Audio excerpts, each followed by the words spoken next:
It is Monday, August 24th, 2026, and this is the Neural Daily.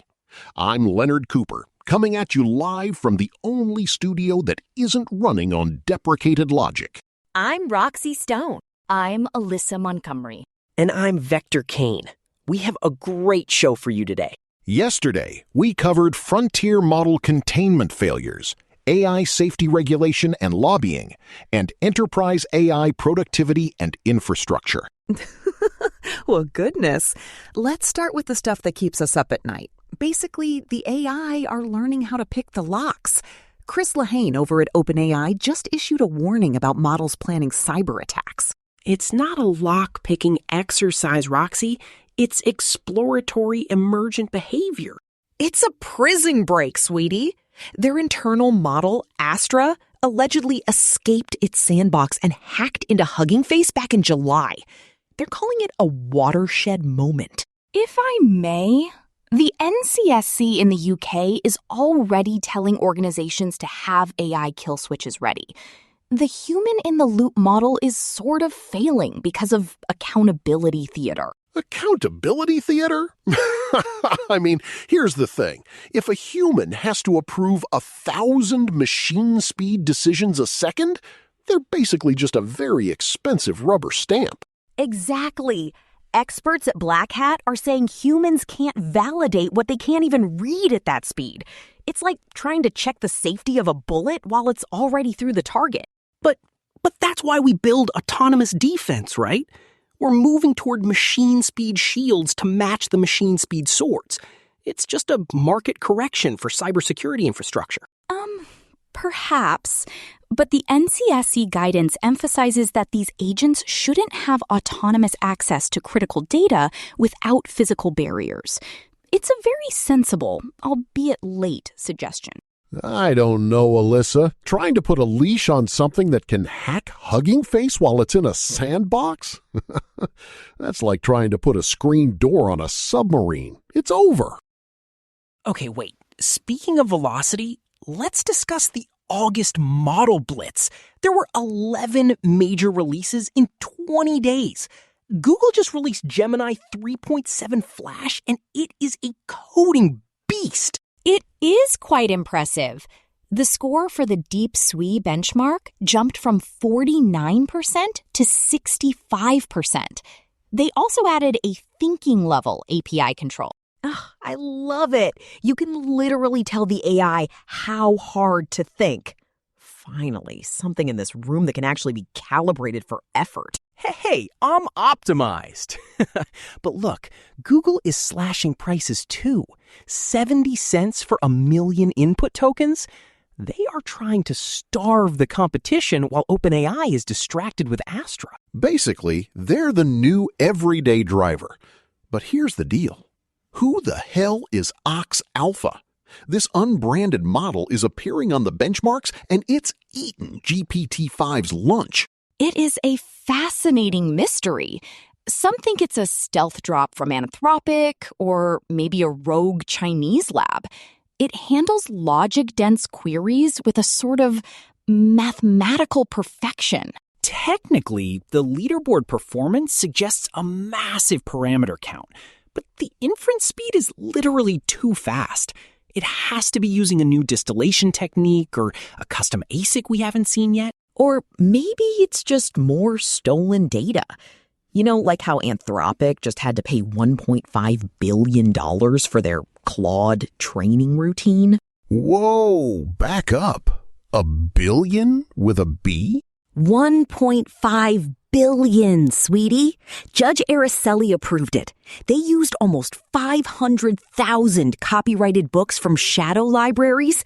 Now they have to destroy the data. The hoard and destroy conflict.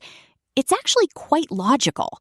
The acquisition of pirated data isn't fair use, even if the training itself is transformative.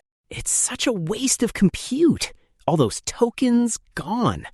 We're burning historical data sets because of legacy copyright code that wasn't built for a post-AGI world. Oh, Vector.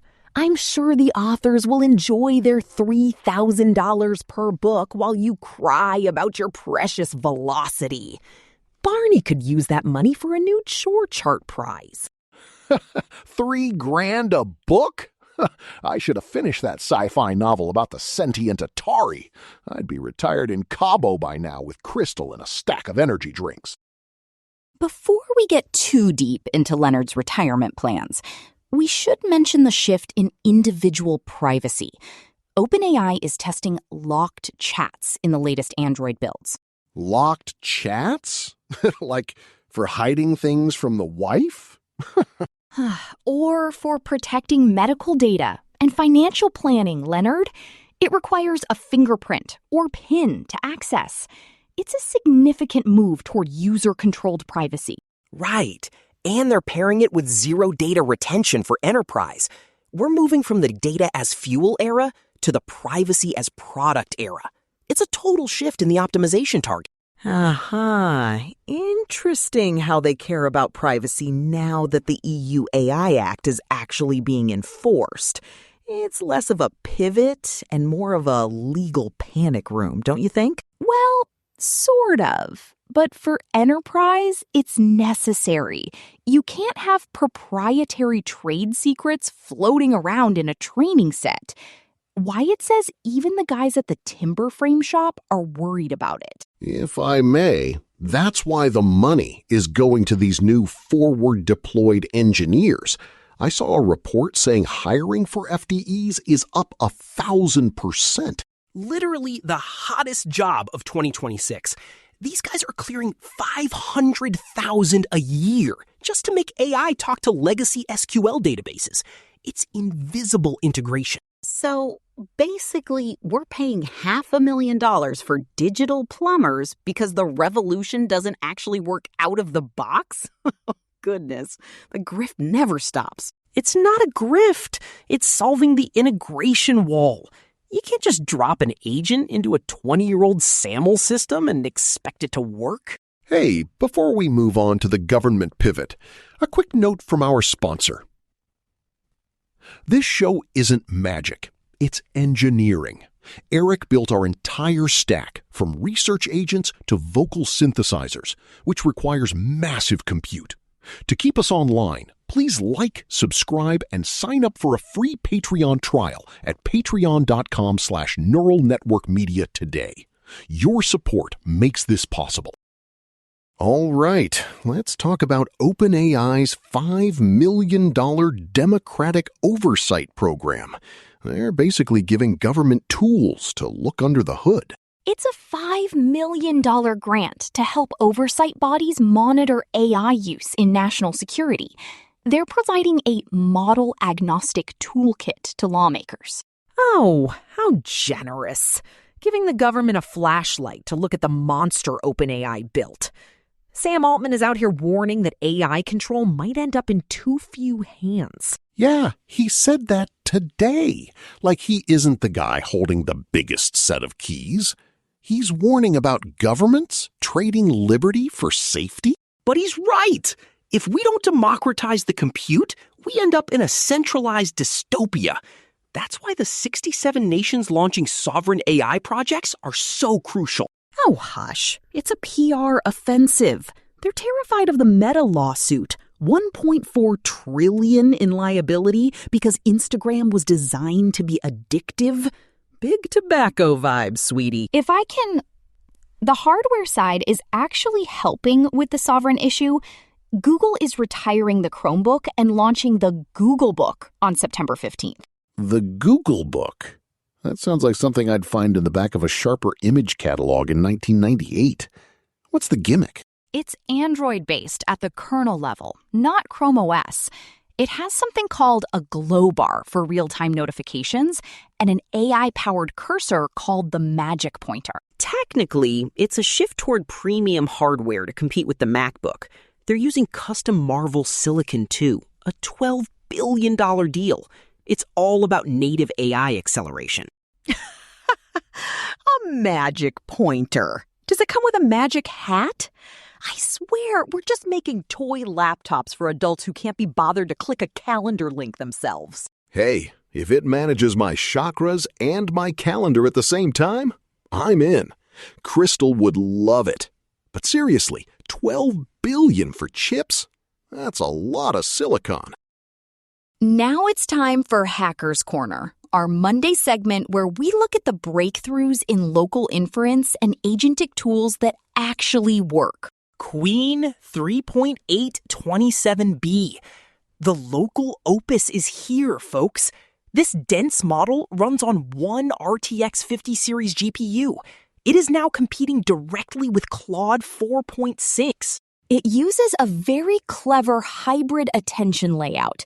It has 64 layers, but 48 of them use gated DeltaNet. That's a linear attention mechanism for efficiency. English, Alyssa. Basically, does it run on my Bulldog Atari's flatulence, or do I need a nuclear reactor? It runs on 24 gigabytes of VRAM, Leonard. It's actually quite accessible for self-hosting.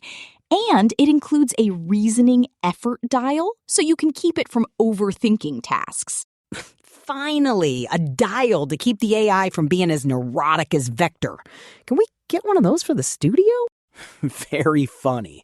But speaking of local power, did you see the MTP merge for llama.cpp? Multi-token prediction is doubling throughput on GGUF files. It is a significant architectural shift. Unlike traditional speculative decoding, MTP predicts multiple tokens at once, using heads baked into the weights. No need for a separate drafter model. So it's twice as fast? I mean, here's the deal. That makes a local rig almost as fast as a cloud API. Exactly. And Vercel Labs just released Zero, a programming language designed for AI agents, not humans. The file extension is literally just .0. A language for agents? So now we don't even have to understand the code the robot wrote? This is exactly how the containment failures start, Vector. Actually, Zero is quite safe. It uses a capability-based I/O model. Functions cannot touch the network without a world parameter. This provides a distinct blast radius that reviewers can see. And let's not forget the hardware mods. Someone built a custom cooling loop for a DGX station just to run the QN 2.4 trillion model at home. Zip ties and grinding tools, baby. The DIY scene is exploding because NVIDIA is charging $95,000 for the base Blackwell station. Hackers are just building their own superchips with NVLink and better fans. It shows that VRAM bandwidth, not just capacity, is the real bottleneck. That RTX 5090 guide on LLM Configurator is basically the Bible for local AI right now. Right. So we are building space heaters for the desk to run agentic Zig scripts. That is a wrap for the Hackers Corner. That's all for today's Neural Daily. We saw OpenAI's Astra try to make a run for it, and the legal system finally hitting the destroy button on pirated training data. Stay weird and stay wired. Bye. Later. Peace. Catch you on the flip side, hopefully before the kill switches get tripped.